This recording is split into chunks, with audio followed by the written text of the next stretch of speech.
Bonsoir les passionnés de la bourse et les investisseurs et les traders.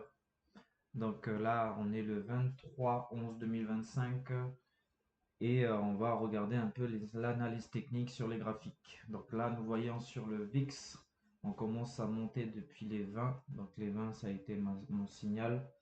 On a commencé à monter vers le 20. C'est l'indice de la volatilité, de la peur. Donc les investisseurs, ils commencent à être indécis. Beaucoup de personnes commencent à enlever leur capital parce qu'ils ont engendré des profits importants, notamment les grandes institutions et tout ça. Donc il faut contrôler par rapport à ça. On va commencer d'abord par les indices et nous allons finir par quelques cryptos. Donc par rapport aux indices, moi je regarde principalement le S&P 500. Le S&P 500, donc c'est les 500 plus grosses capitalisations. Nous voyons on a vraiment progressé depuis plus de 2 ans, depuis 2023. On avait commencé à casser la moyenne mobile de 100 jours ici et on avait fait un joli pullback. Donc depuis 2 ans, on n'a pas arrêté de monter aux alentours des 6600 et le plus haut ça a été vers les 6900.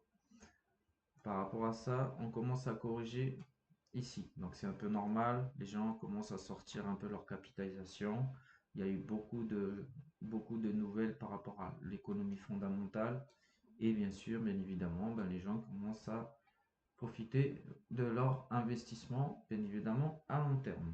Nous voyons aussi le Nasdaq. Le Nasdaq, donc par rapport à l'analyse technique, c'est principalement la même chose que le S&P 500 parce qu'ils sont corrélés.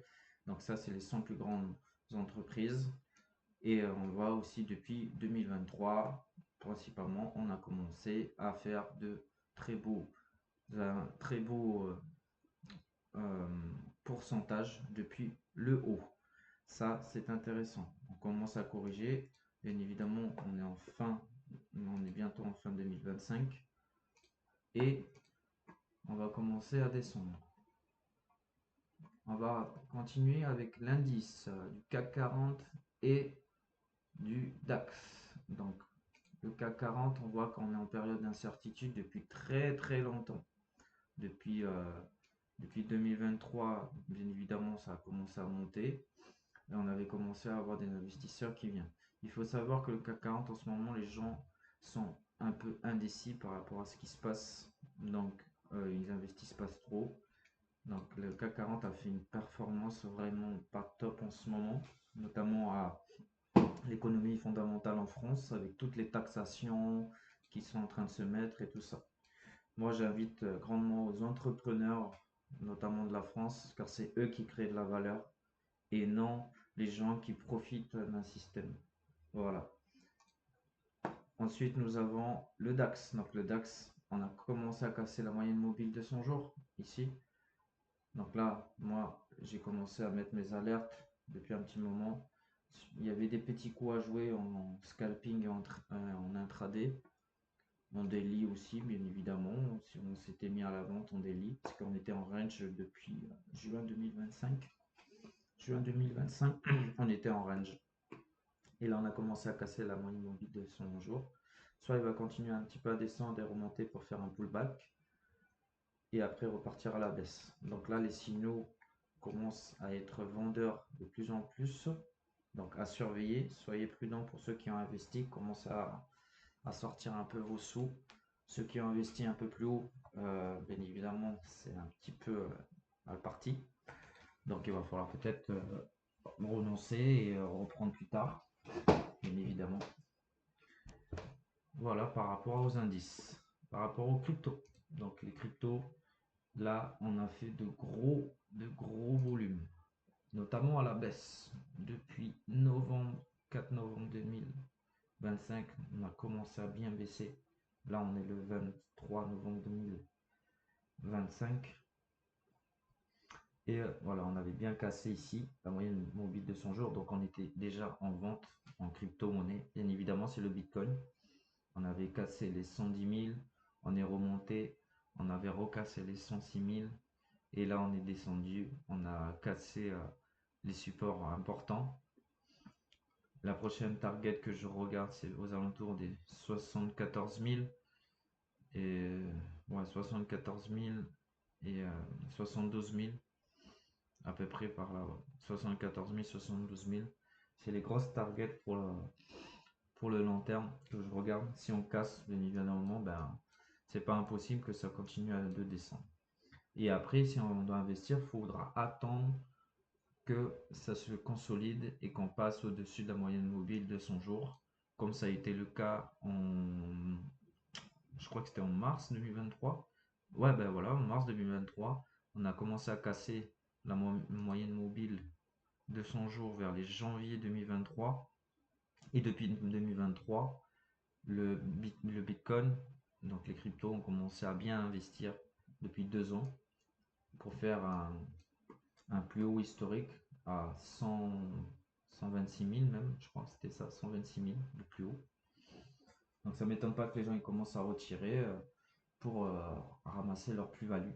Donc ça c'est très très très intéressant par rapport à ça.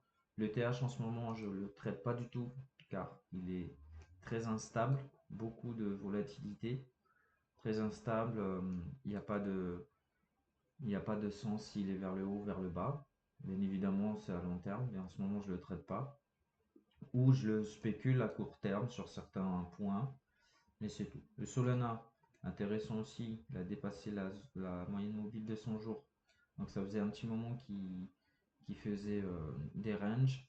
Il en a fait aussi au plus haut, donc vers les 300, il est redescendu. Donc là, on commence à faire une descente. Pour moi, on est parti dans un retournement, mais on n'a pas encore cassé les signaux principaux. Mais en tout cas, depuis la moyenne mobile de 100 jours, on est parti dans un retournement. Pour moi, on est baissier. Donc j'attendrai principalement l'une des targets que moi je vise aux alentours des 50 dollars. Donc après, je regarderai bien sûr l'évolution de la moyenne mobile de 100 jours, mais il n'est pas impossible. Bien évidemment, en tant que trader et investisseur, on marche toujours en probabilité, jamais en certitude. Le Tao, pourquoi je parle du Tao? Parce que pour moi, c'est une des cryptos intéressantes. Elle a un, comment on appelle ça? Euh, des choses très intéressantes si on regarde sur le papier et tout ça. Bien évidemment, c'est aussi une crypto qui est rare, donc elle présente les mêmes caractéristiques que le Bitcoin. Elle a que 21 millions. Donc, moi, je vise aussi sur la rareté. Donc, je l'investis à long terme, un petit peu par un petit peu. Et depuis un petit moment, de toute façon, il est en range. Même s'il avait ouvert à 1200, 1300 même. 1250, il avait ouvert.